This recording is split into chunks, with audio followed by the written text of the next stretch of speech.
അമൃത് Veni lice kit presents daily news സായാഹ്ന വാർത്തകൾ powered by Pulimoottil silks KSFE in association with Joy Alukkas. ഇത്തവണ first അടിക്കില്ലേ നമ്മള്?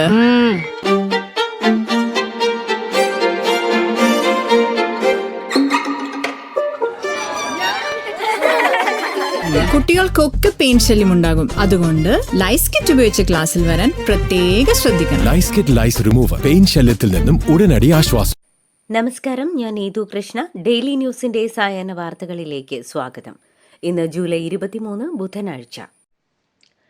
ധീര വീര VSA ജനനായകന് അന്ത്യാഞ്ജലി അർപ്പിച്ച കേരളം.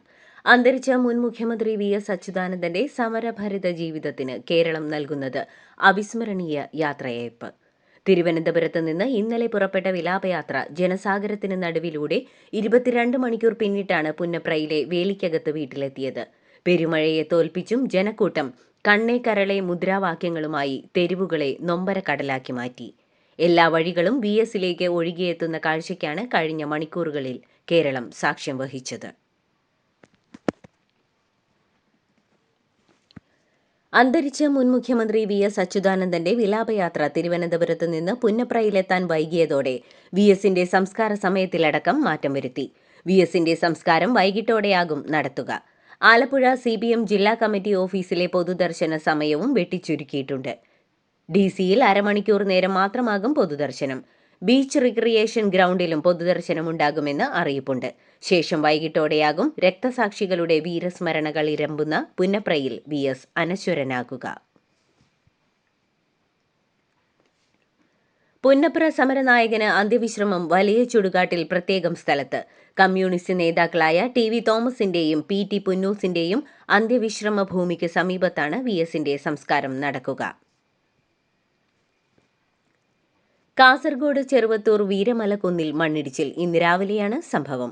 നീലേശ്വരത്തിനും ചെറുവത്തൂരിനും ഇടയിൽ ദേശീയപാതയിലേക്കാണ് മണ്ണിടിഞ്ഞു വീണത്. തുടർന്ന് ഗതാഗതം പൂർണ്ണമായും തടസ്സപ്പെട്ടു. വീരമലക്കുന്നിലെ മണ്ണും കല്ലുമാണ് ദേശീയപാതയിലേക്ക് പതിച്ചത്. വാഹനങ്ങളിൽ കണ്ണൂർ ഭാഗത്തേക്ക് പോയിരുന്ന യാത്രക്കാർ തലനാരിഴയ്ക്കാണ് രക്ഷപ്പെട്ടത്.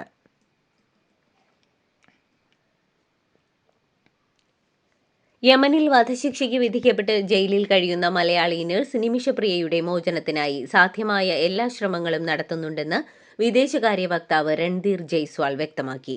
നിമിഷപ്രിയയുടെ വധശിക്ഷ നടപ്പാക്കുന്നത് നീട്ടിവെച്ചതിനു ശേഷവും നിമിഷപ്രിയയുടെ കുടുംബത്തിനാവശ്യമായ പിന്തുണയും സഹായവും സർക്കാർ നൽകുന്നുണ്ടെന്നും സൗഹൃദ രാജ്യങ്ങളുമായി ബന്ധപ്പെട്ടുകൊണ്ട് കേസിൽ ഇടപെടൽ നടത്തുന്നുണ്ടെന്നും രൺധീർ ജയ്സ്വാൾ മാധ്യമങ്ങളോട് പറഞ്ഞു. നിമിഷപ്രിയയുടെ വധശിക്ഷ റദ്ദാക്കിയതായുള്ള പ്രചാരണം തള്ളി കേന്ദ്ര സർക്കാർ. അത്തരം ഒരു വിവരവുമില്ലെന്ന് വിദേശകാര്യ വൃത്തങ്ങൾ വ്യക്തമാക്കി. നിമിഷപ്രിയയുടെ വധശിക്ഷ റദ്ദാക്കിയതായി യമനിലുള്ള സുവിശേഷകൻ KA പോൾ അവകാശപ്പെട്ടിരുന്നു. കേസിൽ കൂടുതൽ നീക്കങ്ങളൊന്നും നടന്നിട്ടില്ലെന്നും സർക്കാർ വൃത്തങ്ങൾ വിശദീകരിച്ചു. യുവമോർച്ചയ്ക്കും മഹിളാ മോർച്ചയ്ക്കും കേരളത്തിൽ ഇനി പുതിയ നേതൃത്വം. V മനുപ്രസാദാണ് യുവമോർച്ച അധ്യക്ഷൻ. നവ്യ ഹരിദാസാണ് മഹിളാ മോർച്ച അധ്യക്ഷ.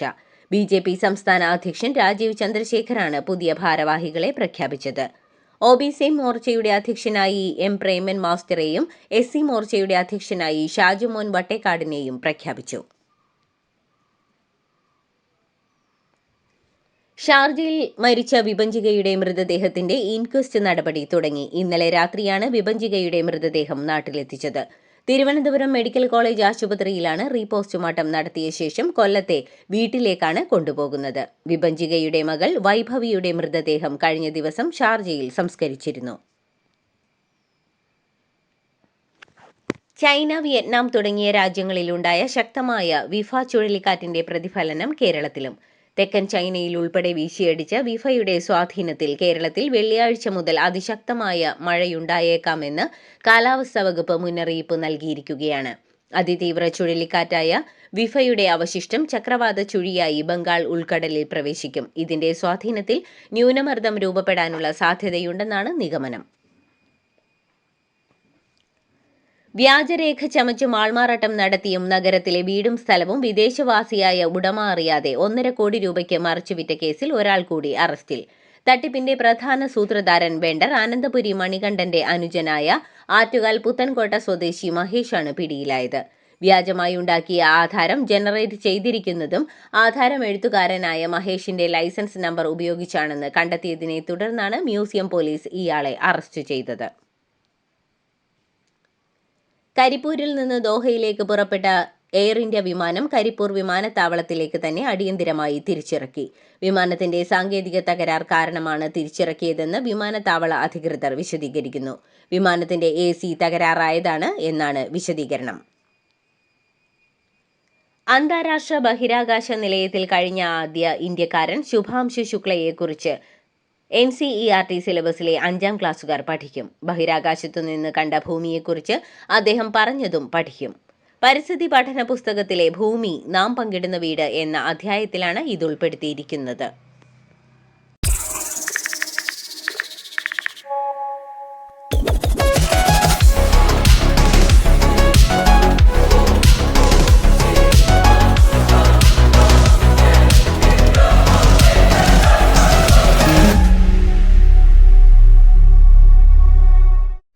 പ്രതിപക്ഷ പ്രതിഷേധത്തിൽ ഇന്നും സ്തംഭിച്ച് പാർലമെന്റ്. ലോക്സഭയും രാജ്യസഭയും ബഹളത്തെ തുടർന്ന് 2 മണിവരെ നിർത്തിവെച്ചു. പഹൽഗാം ഭീകരാക്രമണം, ഓപ്പറേഷൻ സിന്ദൂർ തുടങ്ങിയ വിഷയങ്ങളിൽ ചർച്ച ആവശ്യപ്പെട്ട് പ്രതിപക്ഷം ഇരുസഭകളിലും ബഹളം വെച്ചു. ഉപരാഷ്ട്രപതിയുടെ രാജിയുടെ കാരണം വ്യക്തമാക്കണമെന്നാവശ്യപ്പെട്ട് രാജ്യസഭയിലും പ്രതിഷേധം കടുപ്പിച്ചു. ബീഹാറിലെ വോട്ടർ പട്ടിക പരിഷ്കരണത്തിനെതിരെ രാവിലെ പാർലമെന്റ് കവാടത്തിലും MP-മാർ പ്രതിഷേധിച്ചിരുന്നു. കർണാടകയിലെ ധർമ്മസ്ഥലയിൽ കൂട്ടത്തോടെ മൃതദേഹങ്ങൾ മറവു ചെയ്തെന്ന വെളിപ്പെടുത്തലുമായി ബന്ധപ്പെട്ട കേസിൽ മാധ്യമവിലക്കിനെതിരെ നൽകിയ ഹർജി സുപ്രീം കോടതി പരിഗണിച്ചില്ല. Karnataka city civil and sessions കോടതി വിധിക്കെതിരെ നൽകിയ ഹർജി സുപ്രീം കോടതി ചീഫ് ജസ്റ്റിസിന്റെ ബെഞ്ചാണ് പരിഗണിക്കാതെ ഹൈക്കോടതിയെ സമീപിക്കാൻ നിർദ്ദേശിച്ചത്. ഔദ്യോഗിക വസതിയിൽ നിന്ന് കണക്കിൽപ്പെടാത്ത പണം കണ്ടെത്തിയ സംഭവത്തിൽ ജസ്റ്റിസ് യശ്വന്ത് വർമ്മയുടെ ഹർജി സുപ്രീം കോടതിയിൽ പരാമർശിച്ചു. സുപ്രീം കോടതിയുടെ ആഭ്യന്തര അന്വേഷണത്തിനെതിരായ ഹർജിയാണ് പരാമർശിച്ചത്. എന്നാൽ കമ്മിറ്റിയുടെ ഭാഗമായതിനാൽ തനിക്ക് കേസ് കേൾക്കാനാകില്ലെന്നും മറ്റൊരു ബെഞ്ചിൽ ലിസ്റ്റ് ചെയ്യാമെന്നും സുപ്രീം കോടതി ചീഫ് ജസ്റ്റിസ് അറിയിച്ചു. ക്യൂ മറികടന്ന് ഡോക്ടറെ കാണാൻ ശ്രമിച്ച യുവാവ് റിസപ്ഷനിസ്റ്റിനെ മർദ്ദിച്ച സംഭവത്തിൽ അറസ്റ്റ്. മഹാരാഷ്ട്രയിലെ താനെ ജില്ലയിലെ കല്യാൺ നന്ദിവാല പ്രദേശത്തുള്ള ഒരു സ്വകാര്യ പീഡിയാട്രിക് ക്ലിനിക്കിലായിരുന്നു സംഭവം. മുൻകൂട്ടി ബുക്ക് ചെയ്യാതെ ക്യൂ മറികടക്കാൻ ശ്രമിച്ച യുവാവിനെ റിസപ്ഷനിസ്റ്റ് തടയുകയായിരുന്നു. തുടർന്ന് 25-കാരിയായ സൊനാലി എന്ന റിസപ്ഷനിസ്റ്റിനെ പ്രതി ഗോകുൽ ക്രൂരമായി മർദ്ദിക്കുകയായിരുന്നു. വരുന്ന നിയമസഭാ തെരഞ്ഞെടുപ്പിൽ മഹുവ മണ്ഡലത്തിൽ നിന്ന് ജനവിധി തേടുമെന്ന് വ്യക്തമാക്കി തേജ് പ്രതാപ് യാദവ്. RJD സീറ്റ് തന്നാലും ഇല്ലെങ്കിലും താൻ മത്സരിക്കുമെന്ന് അദ്ദേഹം പറഞ്ഞു. പാർട്ടി ടിക്കറ്റ് ഇല്ലെങ്കിൽ സ്വതന്ത്രനായി മത്സരിക്കാനുള്ള ഒരുക്കത്തിലാണ് തേജ് പ്രതാപ് യാദവ്.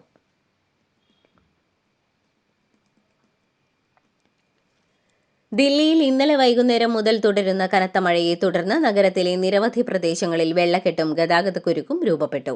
കനത്ത മഴയെ തുടർന്ന് ഓറഞ്ച് അലർട്ട് പ്രഖ്യാപിച്ചിരിക്കുകയാണ്. വൈദ്യുതി വിതരണത്തിലും റെയിൽ വ്യോമ ഗതാഗത സേവനങ്ങളിലും തടസ്സമുണ്ടാവുമെന്നും അധികൃതർ അറിയിച്ചു. മഴയെ തുടർന്ന് ദില്ലിയിലെ താപനില 21.4 ഡിഗ്രി സെൽഷ്യസിലേക്ക് താഴ്ന്നിട്ടുണ്ട്.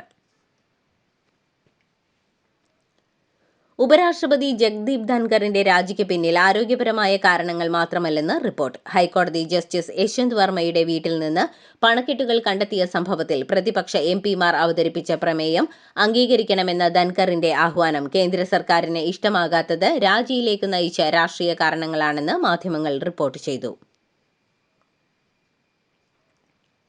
ജഗ്ദീപ് ധൻഖറിന്റെ രാജിക്ക് പിന്നാലെ അടുത്ത ഉപരാഷ്ട്രപതി ആരാകുമെന്ന ചർച്ചകൾ സജീവം. രാംനാഥ് താക്കൂർ, രാജ്നാഥ് സിംഗ്, ആരിഫ് മുഹമ്മദ് ഖാൻ അടക്കം നിരവധി പേരുകൾ ചർച്ചയിലുണ്ട്. പാർലമെന്റിന്റെ ഇരുസഭകളിലെയും അംഗങ്ങൾ ചേർന്നാണ് ഉപരാഷ്ട്രപതിയെ തെരഞ്ഞെടുക്കേണ്ടത്. ഇപ്പോഴത്തെ അംഗബലത്തിൽ NDA സ്ഥാനാർത്ഥിക്ക് ജയം ഉറപ്പാണ്. ജഗ്ദീപ് ധൻഖറിന്റെ രാജിക്ക് പിന്നാലെ അടുത്ത ഉപരാഷ്ട്രപതിക്കായി തെരഞ്ഞെടുപ്പ് നടപടി തുടങ്ങി തെരഞ്ഞെടുപ്പ് കമ്മീഷൻ. ലോക്സഭയിലെയും രാജ്യസഭയിലെയും അംഗങ്ങൾക്കാണ് വോട്ടവകാശമുള്ളത്. പ്രഖ്യാപനം വൈകാതെയുണ്ടാകുമെന്നും തെരഞ്ഞെടുപ്പ് കമ്മീഷൻ അറിയിച്ചു. കൺഗ്രാചുലേഷൻസ്. മിടുക്കിയാട്ടോ. പൈലറ്റ് ആവണമെന്ന് പറയണേ. അവളുടെ ആഗ്രഹമല്ലേ, അവള് പറക്കട്ടെ. ചെലവ് എത്രയാന്ന്? KSFയുടെ പുതിയ ഹാർമണി ചുറ്റി ചേരണം. കണ്ണടച്ചു തുറക്കും മുമ്പ് അവളുടെ +2 കഴിയില്ലേ. കടം വാങ്ങാതെയും സ്ഥലം വിൽക്കാതെയും കുട്ടികളെ പഠിപ്പിക്കാം. KSFE ഹാർമണി ചിട്ടികൾ. KSFE ഹാർമണി ചിട്ടിയിൽ ചേരുന്ന 100 ഭാഗ്യശാലികൾക്ക് സിംഗപ്പൂർ യാത്ര സൗജന്യം. 2 ദിവസത്തെ സന്ദർശനത്തിനായി പ്രധാനമന്ത്രി നരേന്ദ്രമോദി ഇന്ന് UK-യിലെത്തും. ഇന്ത്യയും UK-യും തമ്മിലുള്ള വ്യാപാര കരാർ സന്ദർശന വേളയിൽ ഒപ്പുവയ്ക്കും. UK പ്രധാനമന്ത്രി കെയർ സ്റ്റാമർ, ചാൾസ് രാജാവ് എന്നിവരെ പ്രധാനമന്ത്രി കാണും. UK സർവകലാശാലകൾക്ക് ഇന്ത്യയിൽ ക്യാമ്പസുകൾ തുറക്കാനുള്ള ധാരണയിലും ഇരു രാജ്യങ്ങളും ഒപ്പുവച്ചേക്കും. ചൈനയിൽ നിന്നുള്ള വിനോദസഞ്ചാരികൾക്ക് വിസ അനുവദിക്കുന്നത് പുനരാരംഭിക്കാൻ ഇന്ത്യയും ചൈനയും തമ്മിലുള്ള തർക്കങ്ങൾ പരിഹരിക്കാൻ ശ്രമിക്കുന്നതിനിടെയാണ് പുതിയ നീക്കം. 5 വർഷത്തിന് ശേഷമാണ് ചൈനീസ് പൗരന്മാർക്ക് ഇന്ത്യ ടൂറിസ്റ്റ് വിസ നൽകാൻ ഒരുങ്ങുന്നത്. ജൂലൈ 24 മുതൽ വിസ നൽകുമെന്നാണ് ചൈനയിലെ എംബസി നൽകുന്ന വിവരം. UN-ൽ കാശ്മീർ പ്രശ്നവും സിന്ധു നദീജല തർക്കവും പാകിസ്ഥാൻ ഉന്നയിച്ചതിനെ തുടർന്ന് മറുപടിയുമായി ഇന്ത്യ. അതിർത്തി കടന്നുള്ള ഭീകരത വളർത്തുന്നതിലൂടെ നല്ല അയൽപക്കം എന്ന തത്വം ലംഘിക്കുന്ന രാജ്യങ്ങൾ ഗുരുതരമായ വില നൽകേണ്ടിവരുമെന്ന് ഇന്ത്യൻ അംബാസിഡർ പർവതനേനി ഹരീഷ് പറഞ്ഞു. ജപ്പാനുമായി പുതിയ വ്യാപാര കരാർ പ്രഖ്യാപിച്ച അമേരിക്കൻ പ്രസിഡന്റ് ഡൊണാൾഡ് ട്രംപ്. ചരിത്രത്തിലെ ഏറ്റവും വലിയ വ്യാപാര കരാർ എന്ന് വിശേഷിപ്പിച്ചുകൊണ്ടായിരുന്നു ട്രംപിന്റെ പ്രഖ്യാപനം. കരാർ പ്രഖ്യാപനം ജപ്പാൻ അമേരിക്കയിൽ $550 ബില്യൺ വൻ നിക്ഷേപം നടത്തുമെന്നും ട്രംപ് അവകാശപ്പെട്ടിട്ടുണ്ട്. പുതിയ വ്യാപാര കരാർ പ്രകാരം ജപ്പാനിൽ നിന്നുള്ള ഉൽപ്പന്നങ്ങൾക്ക് അമേരിക്ക 15% തീരുവ ഈടാക്കുമെന്നും പ്രസിഡന്റ് ട്രംപ് വ്യക്തമാക്കി. ഇസ്രയേൽ വിരുദ്ധ പ്രതിഷേധങ്ങളിൽ പങ്കാളികളായ നിരവധി വിദ്യാർത്ഥികൾക്കെതിരെ നടപടിയെടുത്ത് കൊളംബിയ സർവകലാശാല. വിദ്യാർത്ഥികളുടെ ബിരുദം റദ്ദാക്കുന്നതും ക്യാമ്പസിൽ നിന്ന് പുറത്താക്കുന്നതും ഉൾപ്പെടെയുള്ള തീരുമാനങ്ങൾ കൈക്കൊണ്ടതായും സർവകലാശാല അറിയിച്ചു. ഫെഡറൽ ഫണ്ടിംഗ് പുനഃസ്ഥാപിക്കാൻ പ്രസിഡന്റ് ഡൊണാൾഡ് ട്രംപിന്റെ ഭരണകൂടവുമായി ചർച്ച നടത്തുന്നതിനിടെയാണ് ഏകദേശം 80 വിദ്യാർത്ഥികളെ ലക്ഷ്യമിട്ട് സർവകലാശാല നീക്കങ്ങൾ നടത്തുന്നതെന്ന് വിദ്യാർത്ഥികൾ ആരോപിക്കുന്നു. ഇന്ത്യയും പാകിസ്ഥാനും തമ്മിലുള്ള സംഘർഷം അവസാനിപ്പിക്കുന്നതിനുള്ള വെടിനിർത്തലിൽ അമേരിക്ക ഇടപെട്ടുവെന്ന അവകാശവാദം വീണ്ടും ആവർത്തിച്ച് ഡൊണാൾഡ് ട്രംപ്. ഇരു രാജ്യങ്ങളും തമ്മിലുള്ള സംഘർഷം ആണവ യുദ്ധത്തിലേക്കാണ് നീങ്ങിയിരുന്നതെന്നും ട്രംപ് ആവർത്തിച്ചു. ഇന്ത്യയും പാകിസ്ഥാനും തമ്മിലുള്ള യുദ്ധം തങ്ങളാണ് അവസാനിപ്പിച്ചതെന്നും 5 യുദ്ധവിമാനങ്ങൾ വെടിവെച്ചിട്ടുവെന്നും ട്രംപ് ആവർത്തിച്ചു. 114 മൾട്ടി റോൾ യുദ്ധവിമാനങ്ങൾ വാങ്ങാനുള്ള പദ്ധതി ഇന്ത്യ പരിഷ്കരിച്ചേക്കുമെന്ന് റിപ്പോർട്ട്. 114 എണ്ണത്തിന് പകരം 60 റഫാൽ വിമാനങ്ങൾ വാങ്ങിയേക്കും. യുദ്ധവിമാനങ്ങൾ കുറയുന്ന പ്രതിസന്ധി നേരിടുന്ന വ്യോമസേനയ്ക്ക് ലക്ഷ്യമിട്ടതിലും കുറച്ച് വിമാനങ്ങൾ വാങ്ങാനുള്ള പദ്ധതിയാണ് ഇപ്പോൾ പ്രതിരോധ മന്ത്രാലയത്തിന്റെ പരിഗണനയിൽ ഉള്ളത്. US-ൽ വിൽപ്പന നടത്തുന്ന കോക്കിൽ കരിമ്പിൽ നിന്ന് സംസ്കരിച്ചെടുത്ത പ്രകൃതിദത്ത പഞ്ചസാര ഉപയോഗിക്കുമെന്ന് കൊക്കക്കോള. നേരത്തെ പ്രസിഡന്റ് ഡൊണാൾഡ് ട്രംപ് നടത്തിയ പ്രഖ്യാപനം സ്ഥിരീകരിച്ചുകൊണ്ടാണ് കമ്പനി ഇപ്പോൾ രംഗത്തെത്തിയിരിക്കുന്നത്. ബ്രാൻഡിനോടുള്ള ട്രംപിന്റെ താൽപര്യത്തെ തങ്ങൾ വിലമതിക്കുന്നുവെന്നും കമ്പനി അറിയിച്ചു. സംസ്ഥാനത്ത് പുതിയ റെക്കോർഡിട്ട് സ്വർണ്ണവില. ഇന്ന് ഒറ്റയടിക്ക് ഗ്രാമിന് 95 രൂപയും പവന് 760 രൂപയുമാണ് വർദ്ധിച്ചത്. ഇതോടെ പവൻ വില ചരിത്രത്തിൽ ആദ്യമായി 75,000 രൂപ കടന്നു. ഇന്ന് പവന് 75,040 രൂപയിലും ഗ്രാമിന് 9,380 രൂപയിലുമാണ് വ്യാപാരം. ഇതോടുകൂടി ഡെയിലി ന്യൂസിന്റെ ഇന്നത്തെ സായാഹ്ന വാർത്തകൾ സമാപിക്കുന്നു. ഡെയിലി ന്യൂസിനു വേണ്ടി വാർത്തകൾ വായിച്ചത് നീതു കൃഷ്ണ. DailyNewsLive.in വാർത്തകൾ വിരൽ തുമ്പിൽ.